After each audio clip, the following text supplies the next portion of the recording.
क्या ये सत्य है कि एक दैत्य महिषासुर ने भगवान विष्णु को युद्ध में पराजित कर दिया था? क्या भगवान शिव भी उससे हार गए थे? और यदि हाँ, तो ये कैसे संभव हुआ कि जिसने पूरे ब्रह्मांड की रचना की वह एक असुर से हार जाए? इस प्रश्न का उत्तर जानने के लिए आप भी उत्सुक होंगे, परंतु आगे बढ़ने से पहले अगर आपको ये वीडियो पसंद आए तो इसे लाइक और चैनल को सब्सक्राइब अवश्य करें। इससे हमें और भी अच्छा कार्य करने की प्रेरणा मिलती है। महिषासुर कोई साधारण शत्रु नहीं था। उसके पिता ने घोर तपस्या कर उसे प्राप्त किया था। उसके शरीर में असाधारण बल था। वो मायावी शक्तियों और अस्त्र विद्या में निपुण था। स्कंद पुराण और देवी भागवत पुराण में उसके बल का विस्तृत वर्णन है। उसकी शक्ति उसके प्रचंड तप का फल थी। उसने ब्रह्मा जी की घोर तपस्या कर उनसे ये वरदान मांगा था कि उसका वध ना किसी पुरुष द्वारा होगा, ना किसी देवता या दैत्य द्वारा, बल्कि केवल एक स्त्री के हाथों संभव होगा। और वह स्त्री ऐसी होगी जो किसी गर्भ से उत्पन्न न हुई हो, परंतु देवताओं की संयुक्त शक्ति से उत्पन्न हुई हो। देवताओं पर अत्याचार करते हुए महिषासुर ने देवलोक पर अधिकार कर लिया था। उस समय वह इतना शक्तिशाली था कि स्वयं भगवान विष्णु, भगवान शिव और भगवान ब्रह्मा तक उसके प्रभाव से विचलित हो उठे। देवताओं ने मिलकर युद्ध किया, परंतु महिषासुर किसी भी रूप में परास्त नहीं हुआ था। पुराणों में कहा गया है कि उसके वरदान ने उसे ऐसा अभय दे रखा था कि कोई पुरुष उसका वध नहीं कर सकता था। यही कारण था कि विष्णु जी द्वारा भेजे गए दूत, देवता और अन्य सभी असमर्थ रहे। यही वह प्रसंग है जहाँ कुछ ग्रंथों में कहा गया है कि भगवान विष्णु पराजित हुए, परंतु ये बल से नहीं बल्कि लीला से संभव हुआ था। तो क्या भगवान विष्णु ने वास्तव में हार मान ली थी? इस भ्रम को सबसे पहले स्कंद पुराण के कुमारिका खंड और मत्स्य पुराण स्पष्ट करते हैं। ये दोनों ग्रंथ इस बात पर एक मत हैं कि महिषासुर के अंदर इतनी शक्ति नहीं थी कि वह स्वयं भगवान श्री हरि का सामना कर सके।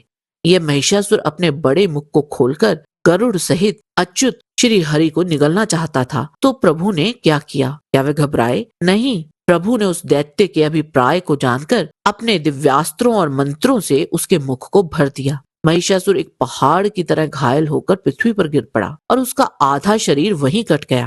वह मर चुका था, परंतु प्रभु की ये लीला थी। महिषासुर के धराशायी होने पर भगवान विष्णु ने उसे पुनः जीवित कर दिया। विष्णु जी ने महिषासुर से कहा, हे दानव, तुम मेरे हाथों मरने के लिए नहीं बने हो। ब्रह्मा जी ने स्वयं कहा है कि तुम्हारा वध एक स्त्री के हाथों होगा। उठो, मैं तुम्हें मुक्त करता हूँ। ये सिद्ध करता है कि महिषासुर में इतनी शक्ति नहीं थी कि वह प्रभु के अस्त्रों का सामना कर सके।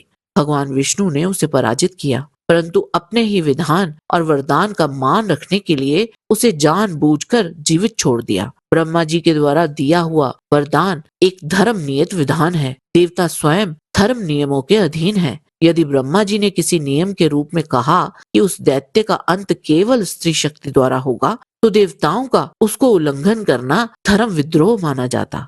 भगवान विष्णु, भगवान शिव और भगवान ब्रह्मा स्वयं धर्म के रक्षक हैं, अतः वह किसी वरदान के विरुद्ध कार्य नहीं कर सकते। इसलिए भगवान विष्णु ने युद्ध में महिषासुर के समक्ष प्रधान शक्ति प्रकट की और उसे ज्यों त्यों परास्त किया, परंतु ब्रह्मा जी के विधान का पालन करते हुए उसे जीवित रखा ताकि भवितव्य संविधान पूर्ण हो सके।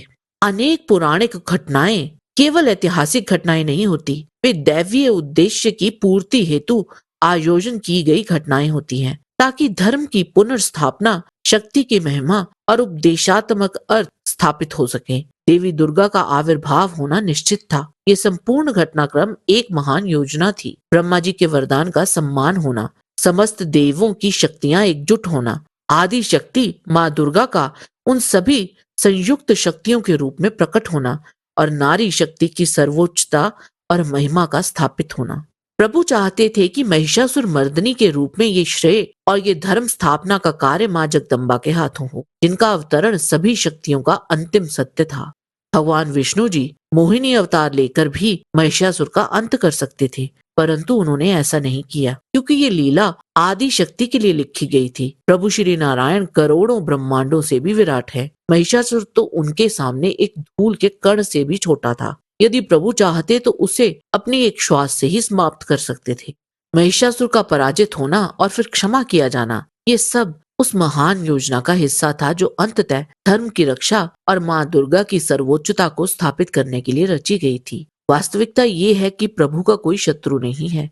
उनकी शक्तियां असीम हैं। उनकी लीला और उनकी शक्ति हमारी कल्पना से भी परे है। जय श्री हरि। आज के वीडियो में बस इतना ही। आशा करते हैं कि आपको हमारा ये वीडियो पसंद आया होगा। कृपया इसे लाइक और शेयर अवश्य करें। किसी भी प्रकार की त्रुटि के लिए आप सबसे क्षमा याचना करते हुए आपसे निवेदन है कि प्रेम पूर्वक परम पिता परमात्मा को मन में धारण करें और बोले वैदिक सनातन धर्म की सदा ही जय।